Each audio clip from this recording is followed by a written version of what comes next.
Olá, estamos aqui mais uma vez para apresentar o Rosilma Roldan e os Jovens Pensadores. E hoje nós temos grande honra, grande satisfação de trazer novamente, mais uma vez, o nosso querido Ronald de Oliveira. O Ronald de Oliveira nos acompanha, nós somos parceiros, desde que ele estudava há muito tempo atrás, lá no Fundamental, que já era um garoto inquieto, um garoto inteligente, sensível, que queria já mudar o mundo. E hoje, alguns anos depois, ele continua o mesmo Ronald, com a mesma vontade de colaborar com as pessoas, cuidar das pessoas, sensível, só que como inquieto que é, sempre em busca do conhecimento, tem um currículo maravilhoso, se desenvolveu muito, amadureceu bastante, mas sempre focando nos jovens. Ele que sempre participou dos movimentos de jovens, de toda forma, tanto como parcerias, como para resgatar alguns jovens que não se encontravam. Então ele sempre usou o caminho da sensibilidade, da bondade, da generosidade para estar perto desses jovens.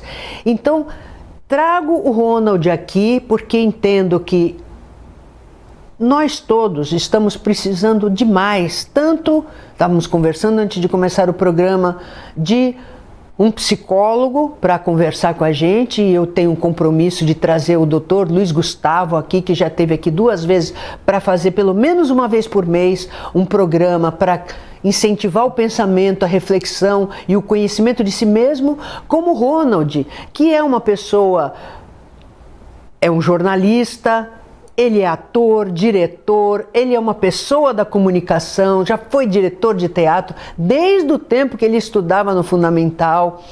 Ele é filósofo formado, então é uma pessoa inquieta, pensadora, que cabe nesse nosso programa e que também, conversando com ele, vocês vão perceber que nós vamos ter uma surpresa também para os nossos telespectadores. Agora eu vou passar a palavra para o meu querido Ronald de Oliveira. Ronald, você está falando de onde, meu querido?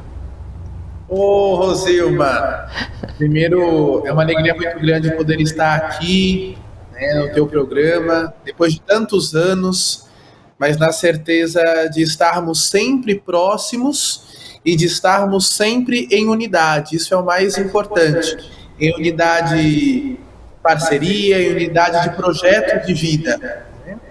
Eu falo hoje de São Paulo, capital, aqui no bairro do Bom Retiro, onde eu resido nesse ano de 2021. E isso, algumas pessoas devem estar pensando, por que ela está perguntando de onde ele fala?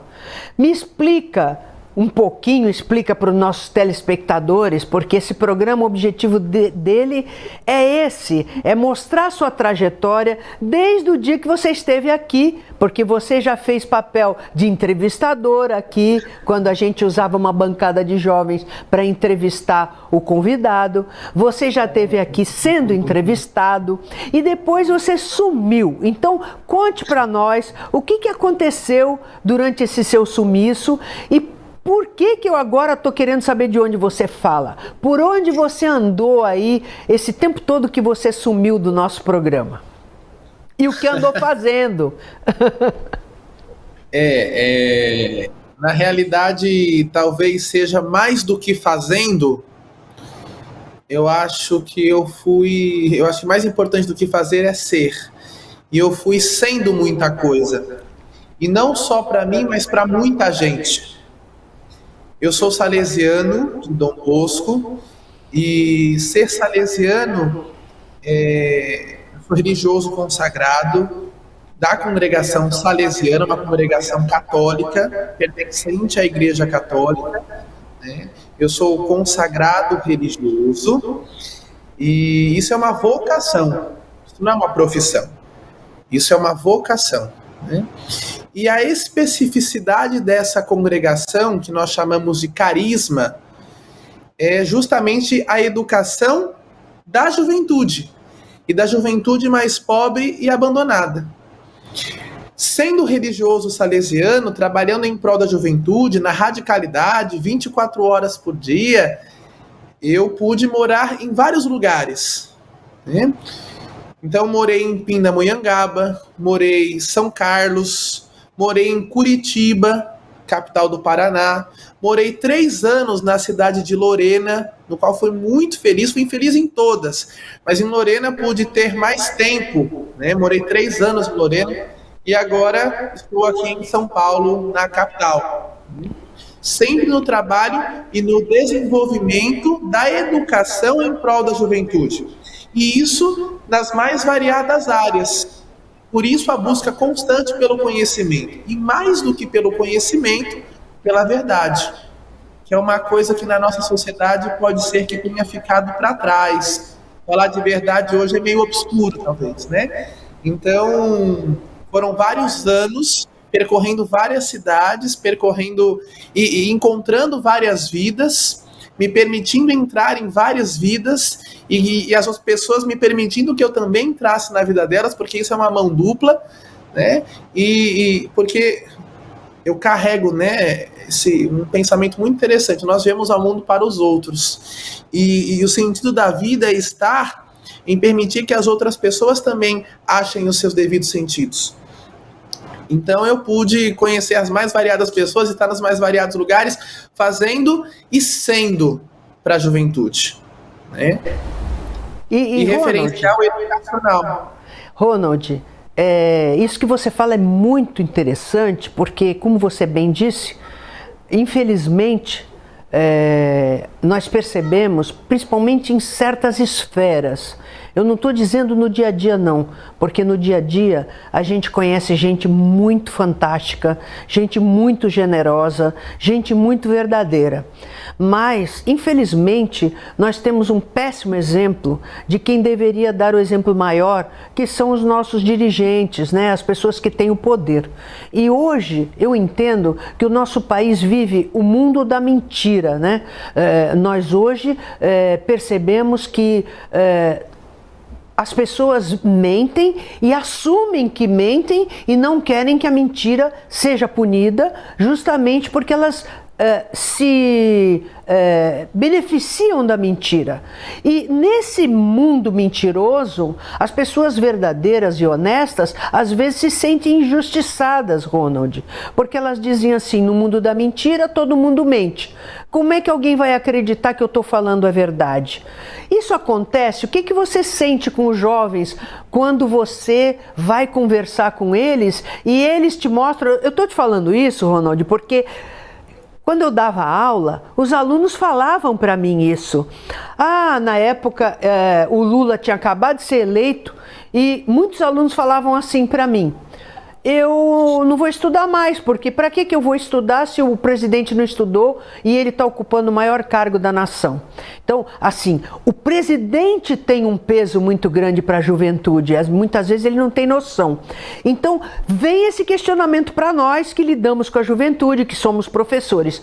Como é que é isso? Eles vão dizer para você: vale a pena falar a verdade? Vale a pena ser verdadeiro? Vale a pena assumir o erro, pedir desculpa e se esforçar para não cometer o erro novamente? Os referenciais, eles têm um peso muito grande sobre nós, porque nós crescemos, nos desenvolvemos, nos educamos a partir de exemplos, a partir de referenciais, né? E é muito interessante a gente pensar sobre isso, porque filosoficamente, sociologicamente, nós vivemos numa sociedade chamada como uma sociedade da pós-verdade. E o que isso significa? Que as pessoas não estão nem um pouco mais preocupadas com a verdade, as pessoas estão preocupadas com o que elas acreditam, com o que elas acham. E aí você pode olhar, por exemplo, as redes sociais. As pessoas não brigam mais por verdade. Elas não querem mais saber, por exemplo, de fontes confiáveis. Elas querem saber daquilo que elas acham, daquilo que elas acreditam, daquilo que está bom para elas e para a realidade delas. Por isso que a gente vê muita briga nas redes sociais. E dentro da realidade juvenil, isso não é diferente, porque os jovens não estão a par a essa sociedade, eles estão dentro, vivenciando isso. inclusive dentro desse novo continente que nós chamamos de digital, esse novo mundo que nós chamamos de digital. Então, assim, quando a gente conversa com eles, a gente já começa percebendo as falas, as defesas, as bases, quando possuem, né? Aliás, todo mundo tem uma base, mas que base é essa? Mais ajustada, mais pautada na verdade, mais nas fake news, porque nós temos uma política, e eu não vou entrar hoje nisso, mas nós temos uma política que foi alavancada por fake news. Nós temos um governo que foi alavancado, que foi responsabilizado ali, que foi colocado em evidência em nome de fake news. Um governo eleito em nome das fake news. E a gente precisa prestar atenção nisso, porque isso acontece nas grandes esferas, mas acontece no cotidiano, nas pequenas esferas. Tudo começa nas pequenas esferas. Isso está nas nossas mãos. E a linguagem tem um poder muito grande, Rosilma. Eu ainda ouso dizer que é a linguagem quem move a sociedade hoje. Os discursos, e nós temos muito discurso de ódio, de vingança, de violência, e a linguagem ela mata. Assim como ela constrói pontes, ela constrói muros também devastadores e matam pessoas. Isso a gente precisa colocar em evidência. E com a juventude não é diferente. Perfeito. E isso que você colocou, Ronald, eu vou lançar a pergunta para você responder no segundo bloco. Mas eu vou deixar já a provocação, que pelo que você me disse agora, e eu concordo com tudo que você falou, a gente percebe que, como você falou, não se importa, as pessoas não se importam com a verdade, mesmo porque está cada vez mais difícil se chegar na verdade. Ou, como diz um grande professor que já esteve aqui no programa, professor Carlos Nepomuceno, para quem eu mando um beijo, que já esteve aqui, ele fala... a gente não deve falar a verdade porque cada um tem uma percepção da verdade. Então, na verdade, é como você vê, né? E no próprio direito nós temos a verdade processual, quer dizer, nada do que acontece fora do processo é verdade, só o que acontece dentro do processo. E nós temos no direito penal a verdade real, que é o que a gente busca para que possamos ser justos em relação ao infrator da lei e à vítima, né? E tanto é que mesmo que a pessoa tenha sido absolvida por falta de provas, se houver uma prova nova, é reaberto, porque no direito penal se busca o mais próximo possível da verdade real, né? Exato. A pergunta que eu faço é o seguinte: você acabou de me dizer que as pessoas estão muito mais preocupadas com a sua própria opinião, isso é o que eu acho, e eu concordo, porque eu vejo as redes sociais sempre com isso, e assim que eu fizer a pergunta, nós vai entrar o nosso intervalo, para o Ronald responder no segundo bloco. Estamos caminhando, estamos saindo, vamos dizer assim, né, do teocentrismo e do antropocentrismo para o egocentrismo? Rápido intervalo, voltamos já já.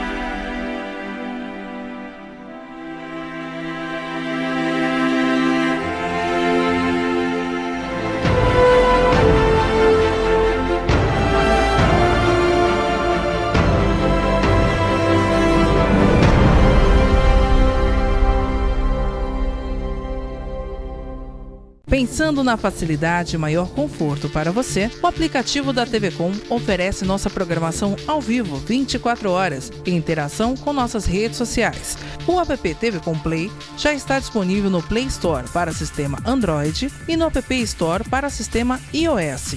TV Com, interagindo com você.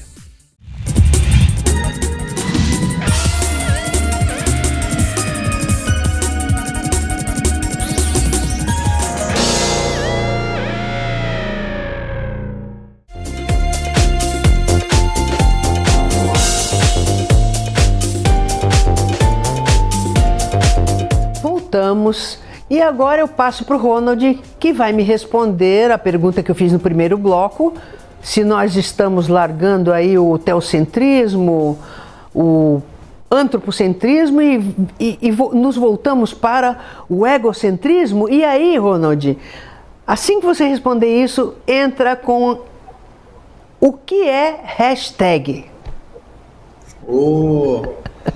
Muito bem. Veja só, eu acho que a questão do antropocentrismo, penso, acredito, vejo que o teocentrismo já passou há muito tempo, né? Deus não está no centro há muito tempo. Inclusive Nietzsche, no seu pensamento, diz que Deus está morto. E com isso nós compreendemos a morte da metafísica. A gente tem dificuldade hoje de olhar além daquilo que a gente vê. E como consequência a gente tem dificuldade de apalpar o amanhã. Por isso que nós ficamos muito no hoje, somos muito imediatistas. Tudo isso tem causa. Mas com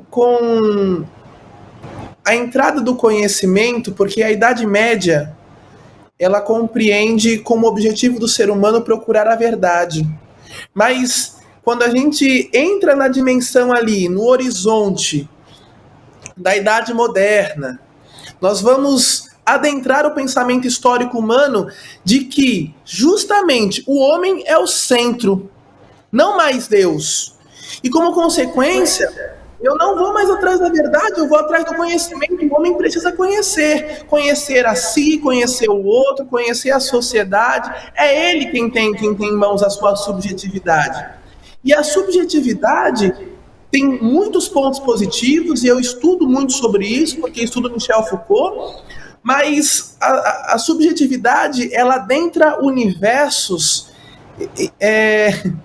que olham muito para o nosso individualismo, não para a nossa individualidade somente. Isso é um problema, porque entra na perspectiva do que você fala de egocentrismo. Eu olho muito para aquilo que eu acredito, eu olho muito para o que eu penso, e isso basta, numa anulação constante do outro. Porque quando a gente fala de amor, isso é muito legal. Quando a gente fala de amor, amor não é sentimento. Porque se é sentimento, um dia eu sinto, amanhã eu não sinto mais. Mas amor é escolha. Amor é escolha, amor é investimento e amor é decisão. E o antônimo do amor não é o ódio. O antônimo do amor é a indiferença. E nós vivemos muito essa questão da indiferença, porque a gente anula e deleta o outro com muita facilidade da nossa vida. Sei lá, eu não quero mais falar com a Rosinha, eu bloqueio ela do meu WhatsApp. Ela não conversa mais comigo. Eu tiro ela das minhas redes sociais. Eu não atendo mais ela. Ou pior, às vezes eu trabalho no mesmo lugar, eu estou no mesmo ambiente de trabalho com a pessoa, convivo diariamente ao vivo com a pessoa, e eu passo por ela como se ela não existisse. Isso é uma anulação. E as pessoas entram em brigas por anulações. As pessoas, elas brigam a partir dos seus próprios egos, dos seus próprios pensamentos. Leonardo Boff tem um dizer que eu acredito muito, que vai de encontro com o professor que veio no teu programa.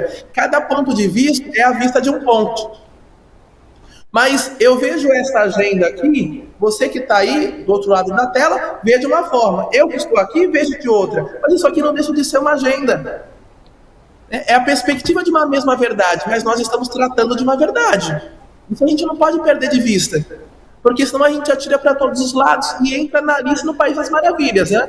O Coelho perguntou para Alice, para onde você vai? E a Alice diz, eu não sei. E aí o Coelho disse, se você não sabe, qualquer lugar serve. Isso não pode ser para nós. E hashtag vem justamente para isso. Para que a gente possa trabalhar, conversar, partilhar aquilo do nosso cotidiano. Hashtag o assunto que você quiser.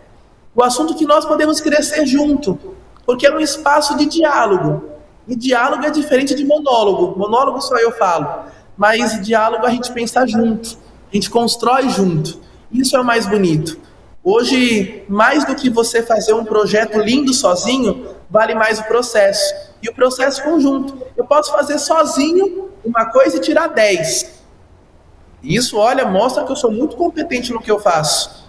Mas talvez se eu fizer 7, tirar nota 7, mas fazendo junto, é mais valioso. A gente precisa acreditar nisso, na sociedade, no trabalho conjunto, e hashtag vem para isso. É um projeto de jovens pensadores com jovens pensadores. Não é um projeto meu com a Rosilma para vocês. Isso é um projeto nosso, de construção conjunta. E hashtag é muito nosso, é muita nossa linguagem, é muito nosso pátio, é muita juventude. Isso mesmo, então, hashtag, né? Como o Ronald está falando, era a nossa surpresa. Ele vai fazer um programa mensal, a gente pretende que seja mensal realmente, né? Salvo algum feriado, alguma coisa, ou às vezes compromissos, né, do próprio Ronald, mas a gente pretende que seria uma série onde o Ronald vai trazer as vivências dele e também vai interagir com o público dos Jovens Pensadores, né? O Ronald vai divulgar, né, Ronald, o contato dele, se quiser até divulgar o seu e-mail, porque aí as pessoas, durante o mês, podem mandar questões para você através do Zap, através do e-mail, e você pode responder durante o programa, né, que nós vamos apresentar em parceria. Você vai ser... esse programa vai ser só você falando sobre as interações com as pessoas e também sempre trazendo temas que são importantes dentro desse entendimento que a gente tem de que todos nós estamos precisando do outro, né, Ronald? Estamos precisando do outro, estamos sentindo falta do abraço, estamos sentindo falta de saber o que o outro está pensando, mesmo que eles pensem diferente de nós, porque, meu Deus do céu, como é horrível a gente falar só para a gente mesmo e pensar sozinho, né? Quem pensa sozinho não amadurece, porque o amadurecimento vem justamente do questionamento, e o questionamento vem através do outro, quando ele cobra a nossa incoerência. Mas outro dia você falou isso e agora você está falando aquilo. Não é para ficar bravo, isso aí é uma preciosidade. O outro vem para nos colocar na frente do espelho, não é isso, Ronald? Exatamente. O outro é reflexo de nós também, porque ele é a nossa continuidade. Nós não estamos sozinhos. Aristóteles muito sabiamente coloca que nós somos animais políticos porque animais em relação. Nós precisamos do outro para ser quem somos. Nós não podemos ser fadados à solidão. E quando as pessoas hoje se encontram na solidão, mesmo estando rodeadas de pessoas, isso são assuntos que nós vamos trazendo ao longo do hashtag. E isso que você falou de cancelar, é a cultura do cancelamento que você falou, né? Exato, da exclusão, do delete. Exatamente. Cancelou, resolvi meu problema. Tá, e se você encontrar a pessoa na rua, o que você faz? Atravessa a rua, dá um soco na cara. E a gente vai percebendo, que esse delete, a gente imediatamente, porque vivemos na sociedade do imediatismo, né? A gente deleta o outro para ficar bem, mas na realidade o problema está dentro de nós porque é mal resolvido, ou porque não resolvido. E aí nós vamos sendo construídos através de retalhos de más resoluções. E aí o problema está aí. Né? Nós vamos dando vírgulas ou ponto e vírgulas e não vamos dando pontos finais nas relações, nos projetos, nos escritos, nas relações. A gente precisa pensar, e tudo isso é comunicar. Como é que nós estamos comunicando? Como é que nós nos comunicamos? Porque existe aquilo que é eu real, o eu ideal, o que o outro vê, aquilo que eu acredito. Como é que nós nos vemos e como é que o outro nos enxerga? Porque comunicar precisa ser o nosso projeto de vida. Desde o momento que a gente acorda até a hora que a gente dorme, a gente comunica. Mesmo no silêncio, a gente comunica. Seja num olhar, seja numa postura, seja numa argumentação, seja... né? A gente está sempre comunicando. Bem ou mal, a gente está sempre comunicando. Bem interpretado ou não interpretado, a gente está sempre comunicando. E como você disse, a palavra é muito importante. Muitas vezes a gente diz a palavra sem a ação não tem importância nenhuma, isso é verdade. Mas infelizmente ou felizmente, como o ser humano é um ser social, ele vive da comunicação. E muitas vezes a pessoa comunica uma coisa, mas faz outra. Em quem que a gente acredita? Ronald, quando uma pessoa fala uma coisa e faz outra, como é que a gente que está observando, a gente acredita em quê? O que é mais fácil para nós, acreditar no que ele disse ou no que ele fez? Sabe aquele discurso que diz assim, faço o que eu falo, mas não faço o que eu faço? Esse é um discurso altamente incongruente. É um discurso altamente, assim... eu acho que ele fere a humanidade. Porque ele fere quem nós somos. E é claro que é mais fácil eu priorizar discursos. Tem muita gente que fala bonito. Existem muitos doutores em várias coisas. Existem muitos mestres, muitos professores. Mas a verdade, ela se dá na vida. Ela se dá no contato com o outro. Byung-Chul Han, que é um filósofo contemporâneo norte-coreano, ele diz com muita clareza que nós vivemos na sociedade da transparência. E por ser da transparência, a todo momento a gente precisa estar se justificando. Tudo a gente precisa se justificar. Porque as pessoas partem do princípio que nós estamos mentindo. Elas partem do princípio da desconfiança. Não mais da confiança, da verdade. Né? Então as pessoas elas partem do princípio da desconfiança. Então a gente precisa estar sempre ali naquela coisa, né? E tem um pensamento muito legal que eu gosto muito, que diz assim, eu posso ter doutorado, eu posso ter mestrado, eu posso ter inúmeras técnicas, mas quando eu falo com o outro, eu preciso ser apenas um outro ser humano. E às vezes falta nisso, porque o discurso, ele permeia poucas ações, ele permeia poucas vidas, porque vazios.